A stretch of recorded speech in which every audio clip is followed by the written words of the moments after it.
सभी को जय सिया राम। रामचरितमानस में दोहा संख्या 247, जहाँ पर माता सीता के सौंदर्य का वर्णन हो रहा है। और समझने वाली बात यह है कि जिस नारी का, जिस स्त्री का सौंदर्य अवर्णनीय, अकथनीय, अतुलनीय है, तो उसकी पूरी सामर्थ्य कैसी होगी, इसको ही आज हम लोग थोड़ा समझने का प्रयास करेंगे। कुछ नोट्स हमने बहुत पहले आध्यात्म रामायण के द्वारा राम कथा का एक प्रेजेंटेशन दिया था रामचरित भवन में, पूरा 1 घंटे का था। तो उसके नोट्स में से हमने सीता माता का वो प्रसंग निकाला हुआ है, क्योंकि हम बोल के नहीं उतना कह ही नहीं पाएंगे। बहुत सारी पुस्तकों की मदद लेकर के वो नोट्स लिखे थे। और दूसरा, एक अभी जो अगली चौपाइयां हैं उनको पढ़ते हुए, क्योंकि वहां पर भी सीता माता का ही वर्णन गोस्वामी जी कर रहे हैं। तो दोहा संख्या 247 और उसके पहले की जो चौपाई है, उसको मुझे लगता है कि आप सभी लोगों ने जरूर उसका अध्ययन किया होगा। उसी बात को अध्यात्म रामायण ने अध्यात्म के तरीके से किस तरह से कहा है, वो थोड़ा और सहज हो जाएगा समझना आप सभी के लिए। तो आगे लिखते हैं कि चली, म्यूट कर लीजिए प्लीज। चली संग लय सखी सयानी, गावत गीत मनोहर बानी। सभी सखियां, सयानी सखियां जो सीता जी से थोड़ी बड़ी थी, वो सीता जी को लेकर के चली, और चलते समय वो अपनी सुंदर, मन को हर लेने वाली वाणी में सुंदर गीत गा रही थी। सोह नवल तन सुंदर सारी, जगत जननी अतुलित छवि भारी। उनके शरीर पर बहुत सुंदर साड़ी शोभायमान थी। जगत जननी अतुलित छवि भारी, जगत माता की जो छवि थी वो अतुलनीय थी। पहले भी गोस्वामी जी कह चुके हैं कि जैसे लग रहा है कि सौंदर्य के भवन में दीप शिखा प्रज्वलित हो, तो जिसके प्राकट्य से ही संसार का सभी सौंदर्य प्रकट हो, ऐसी सीता माता सौंदर्य से भरी हुई है। भूषण सकल सुदेश सुहाए, अंग अंग रति सखी न बनाए। पूरे उनके शरीर पर साड़ी तन पर है, और आभूषण उनके पूरे शरीर में, जहां का जो आभूषण है वो शोभा पा रहा है। और सखियों ने हर अंग के हिसाब से उनको आभूषण पहनाए हुए हैं। रंग भूमि जब सी पगुधारी, देखी रूप मोहे नर नारी। उस यज्ञशाला की भूमि में जैसे ही सीता जी ने पग रखा, उनके रूप को देख करके स्त्री पुरुष सभी मोहित हो गए। ये गोस्वामी जी यही चौपाई यहाँ लिख रहे हैं कि देखे रूप मोहे नर नारी। और गोस्वामी जी उत्तरकांड में लिखते हैं, पन्नगारी हरीति अनूपा, मोहे न नारी नारी के रूपा। तो वो सांसारिक स्त्री की बात है और सांसारिक स्त्रियों की बात है। तो जैसे राम को देख करके जब गोस्वामी जी ने लिखा, तो उनकी ओर भी सब समान भाव से मोहित और आकर्षित हो रहे हैं, स्त्रियां पुरुष सब। तो सीता जी को देख करके राजा पुरुष जो मोहित तो है, नारियां भी मोहित हो रही हैं उनके रूप से। तो वही भाव है, क्योंकि राम और सीता में कोई भेद नहीं। जो राम है वही सीता है, जो सीता है वही राम है। हरसि सुरन दुंदुभि बजाई, बरसि प्रसून अप्सरा गाई। सीता जी के रंगभूमि में प्रवेश करते ही देवताओं ने नगाड़े बजाए और अप्सराओं ने पुष्प की वर्षा करके गीत गाए। पानी सरोज सोह जयमाला, अवचट चितये सकल भुआला। अपने हाथ में जयमाला को पकड़े हुए अवचट चितये सकल भूपाला। जब वो आई जयमाला पकड़े हुए, तो सारे राजा जो वहां पर थे वो सीता जी की ही ओर देखने लगे। कुछ ना कुछ तो सब कर ही रहे होंगे बातचीत आपस में, तो सब कुछ बंद हो गया और बस एक ही कार्य वहां पर रह गया कि सब सीता जी की ओर देखने लगे एकटक। सिय चकित चित राम ही चाहा, भय मोह बस सब न। और सीता जी चकित दृष्टि अपने चित्त से राम को देखना चाहती हैं, इस कारण सभी राजा मोह के वशीभूत हो गए। अब ये जो चौपाइयां हैं, इनका जब हम उसमें अभी पढ़ेंगे नोट्स, तो ज्यादा समझ में आएगा कि ये माया और ब्रह्म के किस तरह के संबंध को बताया जा रहा है। और माया और ब्रह्म जब एक दूसरे के प्रति देख रहे हैं, तो संसार किस प्रकार से उसकी दशा होती है। वरना तो संसार सारा माया की ओर ही आकर्षित होता है, पर माया संसार की ओर आकर्षित नहीं होती, माया केवल ब्रह्म की ओर आकर्षित होती है, उसकी दृष्टि केवल ब्रह्म की ओर होती है। मुनि समीप देखे दो भाई, और जब उन्होंने ऐसे अपनी निगाह घुमाते हुए मुनि के पास में दोनों भाइयों को बैठा हुआ पाया, क्योंकि वो फुलवारी में देख चुकी थी। लगे ललकी लोचन निधि पाई, उनके नेत्रों को ऐसा लगा और ललक उठे उनको देख के, उसमें एक चमक सी आ गई अलग तरह की कि अरे यही तो है जिन्हें हम देखना जा रहे हैं। गोस्वामी जी ने इतना सुंदर प्रस्तुतिकरण किया है कि फुलवारी में पहले मिलवा दिया, परिचय करवा दिया, ताकि जब इस रंग भूमि में वो आए तो परिचय की मोहताज ना रहे। इस संसार रूपी रंगमंच में या रंग भूमि में जो माया और ब्रह्म है वो दिखते हैं अलग अलग, पर वो पूर्व परिचित है। गुरजन लाज समाज बड़ देख सी सकुचान, उनको देखा तो राम को उन्होंने, लेकिन वहां पर उनसे सभी बड़े गुरुजन वहां पर उपस्थित है और समाज भी पूरा उपस्थित है, तो वो लज्जा के साथ सीता जी संकोच में पड़ गई।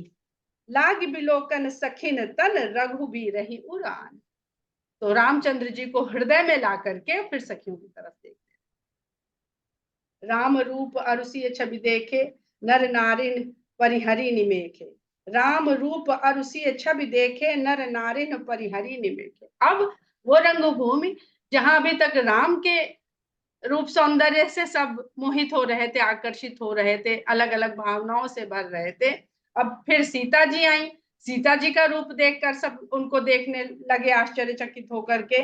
राम रूप और उसी छवि देखे, अब राम और सीता दोनों की जो ये छवि वहां पर उपस्थित है, लोग देख रहे हैं, सभी स्त्री पुरुष जो है पलके झपकाना भूल गए। सोचे ही सकल कहत सकुचाही, विधि सन विनय करही मन माही, सब जो मन में सोच रहे हैं आपस में एक दूसरे से कहने में भी संकोच कर रहे हैं, लेकिन मन ही मन में वो एक विनती कर रहे हैं। क्या विनती कर रहे हैं? हर विधि बेगी जनक जड़ताई, मति हमारे अस देहि सुहाई, विधाता जनक जी की जड़ता को हर ले, हर विधि बेग जल्दी ही हर ले, और हमारी जैसी बुद्धि उनको भी दे दे, हमारी जैसी मति उनको भी दे दे, मति हमारी असी हमारी ऐसी मति उन्हें भी दे दे, सुहावनी मति, जो सुहावनी सोच हमारे मन में इस समय आई है कि बिनु विचारी पनु तज नर नाहू, सिय राम कर करें विवाह। अरे छोड़ो, प्रण को त्यागते हैं इसी समय, बिना विचारे हम प्रण को छोड़ते हैं और सीता और राम का विवाह करते हैं, क्योंकि इससे सुंदर जोड़ी और नहीं। यहाँ पे एक दो शब्द बहुत ध्यान देने लायक है कि बेग जनक जड़ताई, जनक जी को जड़ता से संबोधित किया जा रहा है, जबकि अगर यहाँ पर पूरे रंगभूमि में अगर कोई जड़ तत्व है तो वो केवल धनुष है, और सब चैतन्य है। और जनक जैसे विद्वान को गोस्वामी जी कह रहे हैं उनकी जड़ता हर ले, तो क्या है ये वही भाव है जिसको प्राप्त करने के लिए सती ने तपस्या करके पार्वतीत्व को प्राप्त किया था, दक्षता को त्याग करके जड़ता को प्राप्त किया था। जग भल कहे भाव सब काहू, अर्थात जनक जी को अपने ज्ञान का, अपने विद्वता का कोई अहंकार नहीं है। वही जब किसी को लगता है कि उसको कुछ ज्ञान नहीं है, तब वो ज्ञान के मार्ग पर होता है। जग भल कहे भाव सब काहू, हठ कीन है अंतहु उर्दाहु, जग भल कही भाव सब काहू, हट कीन है अंतहु उर्दाहु, क्योंकि संसार इस बात को जानता है कि अगर जिद न छोड़े इंसान कोई व्यक्ति, तो अंत में वो पछताता है, उसके हृदय में बहुत जलता है उसका हृदय। यही लालसा मगन सब लोग, अब इस लालसा में सब मगन है कि क्या पता है, विद्वान है वो, जड़ता क्या है? हट न छोड़ना। तो वो उनकी जो लोग हैं, समाज है, वो जनक जी को जड़ता कह रहे हैं कि अगर वो हट नहीं छोड़ेंगे, प्रण, वास्तव में तो प्रण है, तो कह रहे हैं इस लालसा से सब मगन है कि विद्वान है, क्या पता छोड़ दें कि हट, ये जो ऊपर वाली बात कही। और बर सांवरो जानकी जो, ये जो सांवला सा राजकुमार है, यही जानकी जी के लिए योग्य वर है। तब बंदी जन जनक बुलाए, उधर उन लोगों के मन में ये सब चल रहा है और इधर जनक जी ने बंदी जन बुलाए, वृंदावली कहत चली आई। और वो वृंदावली उनके कुल की यश गाथा को गाते हुए बंदी जन उस रंगभूमि में पधारे। कह नृप जाई कहूँ पन मोरा, चले भाट ही हर सुनत होगा। तब राजा जनक ने उन्हें आदेश दिया कि सभा में, समाज में मेरे प्रण को कहा जाए। ये सुनते ही जो भाट लोग थे, जो गाने वाले थे वृंदावली, वो हर्ष न थोड़ा, बहुत हर्ष के साथ वो गाने के लिए आगे चल पड़े। बोले बंदी बचन बर सुनहु सकल महिपाल, पन विदेह कर कहा ही हम भुजा उठाई विशाल। बंदी जन कहते हैं कि हे राजाओं सुनिए, मैं राजा जनक विदेह का प्रण अपन विदेह कर कहे हम भुजा उठाई विशाल। ये क्या अपनी विशाल भुजाएं उठा के कह रहे हैं? नहीं, विशाल प्रण को कह। बहुत ध्यान से पढ़ने वाला है ये दोहा। पन विदेह कर कहा हम भुजा उठाई विशाल। जो विशाल प्रण राजा जनक जी ने साधा है, हम उसको कह रहे हैं। नृप भुजबल विधु शिव धन राहु, गरु कठोर विदित सब काहू। इसके बाद धनुष के बारे में उन्होंने वर्णन किया है, शिव धनुष के बारे में। शिव धनुष को समझने के लिए बहुत अध्ययन की आवश्यकता है। अभी हम लोग सीता पर थोड़ा सा चर्चा करते हैं, उसके बाद धनुष को भी समझने का प्रयास करेंगे। तो अध्यात्म रामायण के अनुसार ये कुछ बिंदु हैं जो सीता जी के ऊपर हमने कभी नोट्स बनाए थे। राम जब सूर्यवंश में अवतरित हुए तो उन्होंने अपने साथ इस संसार में अपनी शक्ति माया का आविर्भाव करवाया। वही जो शुरू से हम कह रहे हैं कि राम को तो आने के लिए दशरथ जी ने बहुत तपस्या करी, पर सीता जी का आविर्भाव राम की इच्छा से। और जब चंद्रवंश में कृष्ण के रूप में अवतरित हुए तो अपने आह्लादनी शक्ति के साथ आए। अभी हम केवल माया शक्ति की बात करेंगे। वैसे तो दोनों ही ब्रह्म की अविनाशी शक्ति है। माया अर्थात लक्ष्मी, लक्ष्मी तो प्रकट ही धरती से होती है। लक्ष्मी के लिए हमारे यहाँ कहा जाता है धन धान्य। धन स्वर्ण रूप में होता है और धान्य धान के रूप में। ध्यान दीजिए, इन्हें स्वर्णा लक्ष्मी और कृषि लक्ष्मी कहा गया है शास्त्रों में। लक्ष्मी ने प्रकृति में यही दोनों रूप धारण कर समस्त धरा पर अपना वितान फैलाया है। वितान यानी शामियाना। समस्त पृथ्वी पर भूदेवी और श्रीदेवी, समस्त पृथ्वी पर भूदेवी और श्रीदेवी अर्थात धान और धन के रूप में लक्ष्मी ही तो प्रकट है। भूदेवी का वस्त्र हरा और श्रीदेवी का वस्त्र लाल माना गया है। हम धरती को शस्य श्यामला कहते हैं। त्रेता में भूदेवी सीता के रूप में, ध्यान दीजिएगा ये अध्यात्म रामायण से लिया हुआ है। त्रेता में भूदेवी सीता के रूप में और लक्ष्मी देवी लक्ष्मण के रूप में प्रकट हुई है। इसीलिए गोस्वामी जी ने सब लक्षण धाम लक्ष्मण जी को कहा है। अब यहाँ पर हम कंफ्यूज हो सकते हैं कि शेष है वो कि लक्ष्मी है। तो जब विष्णु भगवान योग निद्रा में जाते हैं तो उनके साथ दो ही लोग होते हैं, एक शेषनाग और एक लक्ष्मी। लक्ष्मी सेवा के रूप में होती हैं, पर जब भगवान सो रहे होते हैं तो बहुत जगह लिखा गया है कि श्रीवत्स उनके हृदय पर अंकित है। तो जब योग निद्रा में भगवान है तो लक्ष्मी उन्हीं के भीतर निहित होकर उनके हृदय में चिन्ह के रूप में वहां पर अंकित है। जिन लोगों ने पढ़ा होगा थोड़ा सा शास्त्रों को, उन्हें इस बात का ज्ञान होगा। क्योंकि लक्ष्मी भगवान के बिना कहीं नहीं रह सकती। तो यह तो राम भी जानते थे कि वनवास में ये दोनों तो साथ चलेंगे और बिना प्रकृति के ब्रह्म इस धरा पर कोई भी कार्यान्वित कैसे कर सकता है। ऐसा वर्णन मिलता है अध्यात्म रामायण में कि, अच्छा ये परशुराम का प्रसंग है, इसको हम छोड़ देते हैं, आगे बढ़ते हैं कि माया तीनों गुणों और समस्त तत्व से भरपूर है। क्योंकि भगवान ने माया के रूप में शक्ति का आविर्भाव किया है त्रेता युग में। माया तीनों गुणों और समस्त तत्व से भरपूर है। वो हाँ को ना और ना को हाँ की तरह दिखाने में समर्थ है। इस कारण ये दंभ तो पैदा करती है परंतु जीव को दुखी देखकर ये योग माया रूप में प्रकट होकर उस पर दया करके उसका कल्याण भी कर। अब अशोक वाटिका में सीता जी का वर्णन है, वो हम जब सुंदरकांड में होंगे तब उसको सब पढ़ेंगे। माया क्या है? माया कोई छल कपट नहीं है। माया का अर्थ है वो देखना जो वास्तव में है नहीं, जिसको हमारी इंद्रिय उस तरह से देख पा रही है जितनी या जैसी उसकी क्षमता है। आकाश हमको नीला दिखाई देता है, उसके पीछे अनेक भौतिकी गुण और कारण है। ये हमारी आंख की क्षमता है या सीमा है कि आकाश हमें नीला दिखाई देता है, और आकाश की अनंतता है कि हम उसे वैसा नहीं देख पाते जैसा वो है। परंतु माया का एक रूप योग माया भी है। यदि हम इंद्रियों की सीमा को न माने और केवल उसके बताए हुए तथ्यों पर निर्भर न करें, तो यही माया योग माया के रूप में हमें उस परम ब्रह्म से, उस महाचेतना से जोड़ने का कार्य करती है। माया के बिना कुछ संभव नहीं है। माया तीनों गुणों और समस्त तत्व से भरपूर है। वो हाँ को ना और ना को हाँ की तरह दिखाने में समर्थ है। अच्छा, ये फिर वही पंक्ति आ गई है।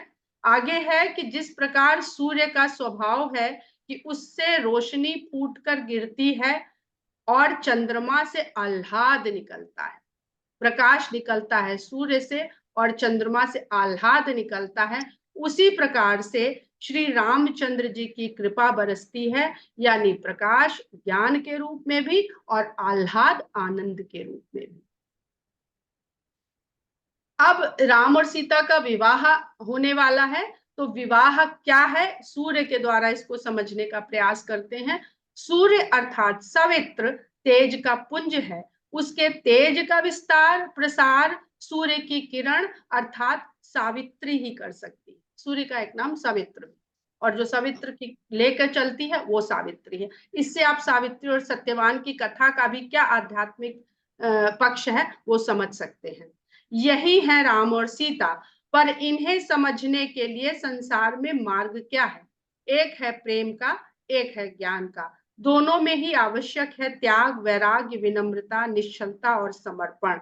और दोनों का ही शत्रु है अहंकार। ध्यान दीजिएगा, ये धनुष अहंकार का प्रतीक है। अहंकार और काम के संबंध को समझाने के लिए ही बाबा तुलसीदास ने इन दो विवाहों के प्रसंग को आरंभ में ही कह दिया है, शिव विवाह और नारद प्रसंग। मानस के सर्वश्रेष्ठ प्रसंग राम सीता विवाह तक पहुंचने से पूर्व हमें काम के प्रभाव को समझाने के लिए गोस्वामी जी ने शिव और नारद के द्वारा जीवन में, या हम कहें विवाह में, काम की भूमिका को समझाने का प्रयास किया है। राम से पहले काम की कथा, राम कथा से पहले गोस्वामी जी ने काम कथा कही। राम से पहले काम की कथा क्यों भला? इस जीवन में काम के बाणों से अगर कोई बचा सकता है तो राम के बाण। जगत को काम के बाण से अपने भक्तों की रक्षा करने के लिए ही तो हमारे राम ने धनुर्धर का रूप धारा है, क्योंकि काम के बाण का अगर किसी पर असर नहीं है तो वो है शंकर। काम को भस्म करने का विवेक अगर किसी के पास है तो वे हैं शंकर। बाकी तो नारद ने काम को केवल जीता, समाप्त नहीं किया, क्षमा कर दिया। इसलिए काम अहंकार के रूप में उनको अपना प्रभाव दे गया और नारद जी मोह में फंस गए। पुरुषार्थ का आरंभ धर्म है, तब तो परिणाम मोक्ष है, किंतु पुरुषार्थ का आरंभ यदि काम है तो परिणाम मोह ही है। गोस्वामी जी ने भरत के संबंध में अर्थ न धर्म न काम रुचि लिखा है, और रावण के संबंध में हम काम क्रोध, जब वो दोहा आएगा तो बताएंगे, काम क्रोध लोभ मोह का है, क्योंकि रावण के लिए पहला पुरुषार्थ कामना है। अब यहाँ पर हम लोग धनुष की अगर बात करते हैं, तो क्या कोई भी धनुष, ये कभी किसी ने सोचा कि ये तोड़ा क्यों जा रहा है? क्या कोई भी धनुष बाण के बिना उसका कोई भी मतलब है, कोई भी प्रभाव है? चाहे जितनी बढ़िया बंदूक आपके पास हो, लेकिन अगर उसमें भरने का बारूद नहीं है तो वो एक खिलौने के समान है। तो ये क्या है? शिव का धनुष है, और शिव जी ने धनुष तो रखवा दिया, जनक जी के यहाँ बाण कहाँ गया, बाण को क्या करा, इस पर चिंतन अध्ययन करिएगा। हमें भी ज्यादा पता नहीं, बस प्रश्न सुना है कहीं पर। क्योंकि जनक युद्ध प्रिय राजा नहीं थे, तो उन्होंने धनुष वहां रखवा दिया था। अब चाहे जो कोई भी वहां से ले जाता, उसका करता क्या। तो बाण शिव के ही पास है, कहीं जिक्र होगा जरूर, अभी तक तो नहीं हमारी कहीं निगाह में आया है कि बाण कहाँ है उस शिव के धनुष का। तो आप लोग पता करिए कि वो जो शिव जी का धनुष है उसका बाण कहाँ है, किसके पास है। वो त्रिशूल है ना शंकर जी के पास, वैसा ही तो बाण होता है कुछ कुछ। शंकर के अगर उसमें तीनों शूल हटा दीजिए, एक शूल रखिए, तो वो बाण की तरह दिखेगा। तो क्या कहना चाहते हैं ये सब जो कथाएं हैं, हमसे क्या कहना चाहते। शंकर के लिए एक त्रिशूल पर्याप्त है, उसको बाण के रूप में धनुष में चढ़ा देगा कोई। कौन से राक्षस को मारने के लिए पिनाक का वो हुआ था, कोई बताएगा क्या कि पिनाक से किस, त्रिपुरासुर का शायद, कोई बताएगा, त्रिपुरासुर का शायद वध हुआ था। राजरानी हाँ, जी त्रिपुरासुर का, जी, त्रिपुरासुर का। हाँ त्रिपुरासुर। तो ये त्रिपुरासुर, ये त्रिशूल, ये सब क्या कहते हैं जो कल तीनों। भूल गए इसको निकलवाना। म्यूट रखिएगा संध्या जी प्लीज, संध्या जी म्यूट रखिए। ठीक है, तो ठीक है। त्रिपुरासुर तीनों लोकों में तीनों गुणों के कारण किसी भी तरह का अहंकार पैदा हो सकता है, कभी भी, किसी के भी भीतर। तो अगर अहंकार टूट जाएगा तो उसका सदा कल्याण रहेगा। इस पर हम लोग राम सीता का विवाह बहुत बड़े आध्यात्म पक्ष को बताता है। और इस संसार में भगवान की जो, अब क्या शब्द कहें, ब्रह्म राम इस संसार के लिए कल्याणकारी होते हैं। अहंकार जिस व्यक्ति में नहीं है, वो शक्ति को वर्ण करता है और फिर संसार का कल्याण करता है। यही प्रतीक समझ में आता है, सीता शक्ति है। तो आज हम लोग इतना ही प्रसंग करते हैं, और इसके पश्चात आप लोग कुछ बात करना चाहें तो बहुत अच्छा लगेगा। कल विनीता हम रामलला का दर्शन करके आए। अरे वाह, बहुत बहुत बधाई हो भाई। नॉर्मल गए, बड़े अच्छे से दर्शन हुआ। सुबह निकल गए थे 3:30 बजे। अच्छा, 3:30 बजे। 3:30 बजे। हम भी यही सोच रहे हैं मॉर्निंग कि एक दिन सुबह मॉर्निंग में भीड़ होती ही नहीं है। हाँ, ज्यादा भीड़ नहीं होती होगी उस समय। हाँ, और नॉर्मल में दर्शन किया, भीड़ थी, ऐसा नहीं थी कि नहीं थी, मगर हाँ, आराम से सारी, इतनी अच्छी सुविधा आराम से है हो गया होगा। वहाँ पे, बहुत बढ़िया सुविधा है। कोई आज जरूरत ही नहीं है हमने कि भी आप दर्शन किए। अच्छा, वीआईपी टिकट लीजिए या वैसे लीजिए, कुछ भी जरूरत नहीं है। रिकॉर्डिंग हम बंद कर देते हैं। जय हाँ, श्री बंद राम कर दो, बंद करके, कर दो, हाँ, प्लीज जय प्लीज। श्री राम।